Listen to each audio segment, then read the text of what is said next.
चलिए बनाते हैं सर्दियों के खास गोंद के लड्डू, जिन्हें आप बना के 1 महीने तक स्टोर करके रख सकते हैं। वैसे भी ये लड्डू टेस्टी के साथ साथ काफ़ी हेल्थी होते हैं और ठंडियों के दिनों में इन्हें हमें ज़रूर खाना चाहिए। परफेक्ट मेज़रमेंट के साथ बनाएंगे। तो सबसे पहले आपको एक बर्तन सेट कीजिए और 1 कप भर के आपको घी ले लेना है। कढ़ाई में हम 2 चम्मच घी डाल देंगे और थोड़ा थोड़ा करके घी इस्तेमाल करेंगे। यहाँ पे देखिए मैंने 100 ग्राम गोंद ले लिया है। ये बहुत आसानी से किराना स्टोर पे मिल जाता है।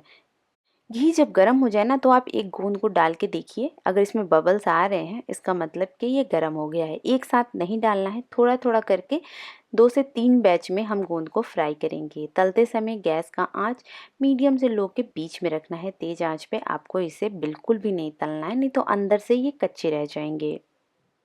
अब जैसे-जैसे ये घी में पकता है ना, अपने साइज़ से देखिए काफ़ी बड़ा हो जाता है और ये अच्छा क्रिस्पी हो जाता है। जब ये पक जाएगा ना अंदर से, तो तेल के जो बबल्स हैं ना, वो आना बंद हो जाएँगे। तो आपको समझ में आ जाएगा कि ये पक गया है। चाहे तो यहाँ पे आप एक गोंद खा के चेक भी कर सकते हैं कि ये पका है कि नहीं। कमेंट करके ज़रूर बताइएगा कि आप मुझे कहाँ से देख रहे हैं। मुझे बहुत अच्छा लगता है जब आप अपने प्यारे-प्यारे कमेंट मुझे करते हैं। रेसिपी पसंद आए तो प्लीज़ चैनल को सब्सक्राइब ज़रूर कीजिएगा। यहाँ पे देखिए गोंद कितने अच्छे से फूल गया है। अब ये जो बचा हुआ घी है, इसमें हम डालेंगे 1/4 कप बादाम और इसे भी हम धीमी आंच पे भुनेंगे। घी गरम है। बादाम जब घी में भुन जाता है ना, तो बादाम के अंदर क्रैक्स आ जाते हैं। ये देखिए, इससे समझ में आ जाएगा आपको कि ये पक गया है। अब हम इसे घी में से निकाल लेंगे। 1/4 कप यहाँ पे मैंने काजू लिया है। मैंने यहाँ पे साबुत काजू लिया है। आप चाहें तो टुकड़ा काजू का भी इस्तेमाल कर सकते हैं, ये आपकी चॉइस है। और चाहे तो आप इसमें काजू बादाम का अनुपात अपने हिसाब से थोड़ा सा कम या फिर ज़्यादा भी कर सकते हैं। मैंने परफेक्ट मेज़रमेंट के साथ बनाया है। आप जब इस तरीके से बनाएंगे तो लड्डू आपके परफेक्ट बन के तैयार होंगे। काजू और बादाम दोनों को ही बिल्कुल धीमी आंच पे तलिएगा। देखिए काजू का हल्का सा जैसे ही कलर चेंज हुआ है, मैंने इसे निकाल लिया है। अब जो बचा हुआ घी है, इसमें हम डालेंगे मखाना 1 कटोरी भर के। मखाने को आप बाद में ही भुनिएगा। कढ़ाई में जो थोड़ा बहुत घी होता है ना, वो सारा घी मखाना सोख लेता है और कढ़ाई बिल्कुल चिकनी हो जाती है। बिल्कुल घी नहीं रहता है इसके अंदर। मखाने को आपको तब तक भुनना है जब तक कि ये क्रिस्पी ना हो जाए। तो मैंने देखिए इसे बिल्कुल धीमी ही आंच पे भुना है, नहीं तो मखाने जलने लगेंगे। अब मखाने को आप चेक कर लीजिए। तो एक मखाना लीजिए, उसे हल्का सा ठंडा होने दीजिए पहले, उसके बाद आप इसे तोड़ के देखेंगे ना, तो अगर ये टूट जा रहा है, क्रिस्पी हो गया है, अब इसे आप क्या करें कि कढ़ाई में से निकाल लें। अगर आपको लग रहा है कि ये नहीं भुना है, तो थोड़ा सा और भून लीजिएगा। और अगर आपको नहीं समझ में आ रहा, तो आप एक मखाना खा के देख लीजिएगा, आपको समझ में आ जाएगा कि मखाना भुन गया है। अब टिश्यू पेपर से यहाँ पे मैंने कढ़ाई को साफ़ कर लिया है। उसके बाद यहाँ पे मैंने आधा कप नारियल का बुरादा लिया है। बिना घी डाले आपको ऐसे ही इसे बिल्कुल धीमी आंच पे भुनना है, क्योंकि नारियल का जो बुरादा होता है बहुत जल्दी जलता है। और चाहें तो आप यहाँ पे सूखा वाला जो नारियल होता है ना, उसे कद्दूकस करके इस्तेमाल कर सकते हैं, अगर नारियल का बुरादा नहीं है तो। जैसे ही इसका हल्का सा कलर चेंज हो, आप फटाफट से इसे कढ़ाई में से निकाल दीजिएगा, नहीं तो ये जल जाएगा और जलते ही इसके स्वाद खराब हो जाएगा। देखिए हल्का सा इसका जो कलर है वो चेंज हुआ है। अब हम क्या करेंगे कि कढ़ाई में वापस से घी डालेंगे। तो यहाँ पे देखिए मैंने 2 चम्मच घी डाल दिया है। अब यहाँ पे मैंने देखिए ले लिया है 2 कप भर के गेहूं का आटा। देखिए परफेक्ट अगर मेज़रमेंट के साथ बनाएंगे तो लड्डू बनाने में कोई दिक्कत नहीं आएगी। अब आटे को आपको यहाँ पे पहले क्या करना है कि घी के साथ मिक्स कर लेना है। तो यहाँ पे घी देखिए मुझे कम लग रहा था, तो बचा हुआ जितना घी था मैंने सारा डाल दिया है। पूरा 1 कप घी यहाँ पे लग चुका है। भर के मैंने पूरा 1 कप घी लिया था। अब इसे भूनते समय आपको बहुत ध्यान देना है। बिल्कुल धीमी आंच पे भुनना है और लगातार चलाते हुए भुनना है। इसे भुनने में कम से कम आपको 20 से 25 मिनट बहुत आराम से लग जाएंगे। जल्दबाजी बिल्कुल मत करिएगा। और 1 चम्मच यहाँ पे मैंने घी और डाल दिया है। टोटल मुझे 1 कप प्लस 1 चम्मच घी लगा है।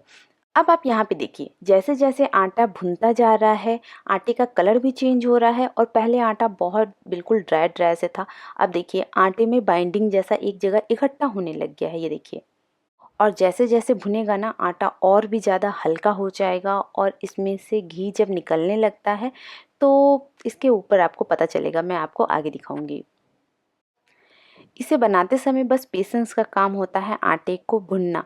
अगर आपने यहाँ पे जल्दबाजी की ना तो आटे में एक कच्चापन रह जाएगा और लड्डुओं का स्वाद खराब हो जाएगा। तो यहाँ पे इसे भूनते हुए मुझे 25 मिनट लगे हैं। हो सकता है आपको 2-4 मिनट एक्स्ट्रा लगे या 2-4 मिनट कम लगे, थोड़ा सा बर्तन के ऊपर भी निर्भर करता है।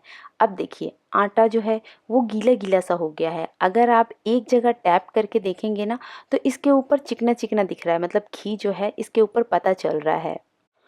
और आटा जब भुन जाता है ना तो मतलब घर में सभी को पता चल जाता है कि हाँ घर में कुछ बन रहा है, क्योंकि इसकी बहुत अच्छी भीनी भीनी सी जो खुशबू होती है ना घर में फैल जाती है। गैस बंद कर देंगे और कढ़ाई अभी काफ़ी गर्म है तो फटाफट से इसे हम निकाल लेंगे एक दूसरे बर्तन में, ताकि ये हल्का सा ठंडा हो जाए। और यहाँ पे आप आटे का कलर देखिए कितना प्यारा कलर आया है। थोड़ा सा आप इसे फैला देंगे ना तो आटा जल्दी ठंडा हो जाएगा। वैसे भी ठंडी का दिन है तो बहुत ज़्यादा समय नहीं लगेगा।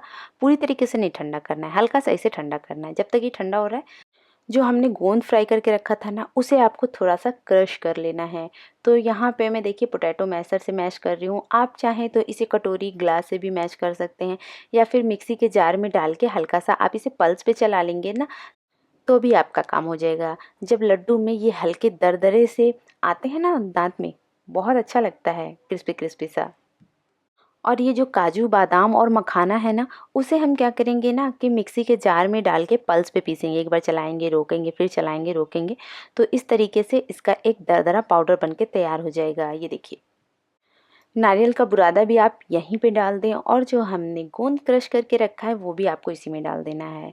और गरम गरम में ही आप सारी चीज़ों को डाल दीजिएगा। अब आपको इसे मिक्स कर लेना है। जैसे ही सारी चीज़ें मिक्स होंगी, जो ये मिश्रण है वो हल्का सा और ठंडा हो जाएगा। अब यहाँ मैं लड्डुओं को हेल्दी तरीके से बना रही हूँ, इसलिए गुड़ का पाउडर डाल रही हूँ। आप चाहें तो यहाँ पे देसी खांड या फिर जो बूरा आता है जिसे हम तगाड़ बोलते हैं उसका भी इस्तेमाल कर सकते हैं। मैंने यहाँ पे डाल दिया है इलायची पाउडर। पूरा यहाँ पे मैंने 1 कप प्लस 1/4 कप गुड़ के पाउडर का इस्तेमाल किया है। आप यहाँ पे डाल के मिक्स कर लें। अगर मीठा ज़्यादा खाना पसंद करते हैं तो थोड़ा सा अनुपात आप बढ़ा सकते हैं, वैसे इतना परफेक्ट मीठा है। और हाँ, बस ध्यान दीजिएगा कि गुड़ का पाउडर डालने से पहले आप मिश्रण को हाथ से छू के चेक कर लीजिएगा। अगर बहुत ज़्यादा गर्म लग रहा है तो मत डालिएगा, क्योंकि अगर बहुत गर्म में डालेंगे ना तो जाते ही गुड़ मेल्ट हो जाएगा, लड्डू जो हैं वो बन नहीं पाएंगे। हल्के गर्म में आपको गुड़ का पाउडर डालना है। जब छुएं तो आपको हाथ में हल्का गर्म लगे, बस इतना ही गर्म होना चाहिए। बस यहाँ पे अब आप इसके लड्डू बांध लीजिए। लड्डुओं का साइज़ अपने हिसाब से छोटा बड़ा रख सकते हैं। मैं मीडियम साइज़ के लड्डू बांध रही हूँ। और देखिए कितनी आसानी से बन जा रहा है। अगर लड्डू बांधने में दिक्कत आ रही है तो आप थोड़ा सा घी मेल्ट करके डाल दीजिएगा, उसके बाद लड्डू बांधिएगा, बहुत आसानी से बन जाएंगे।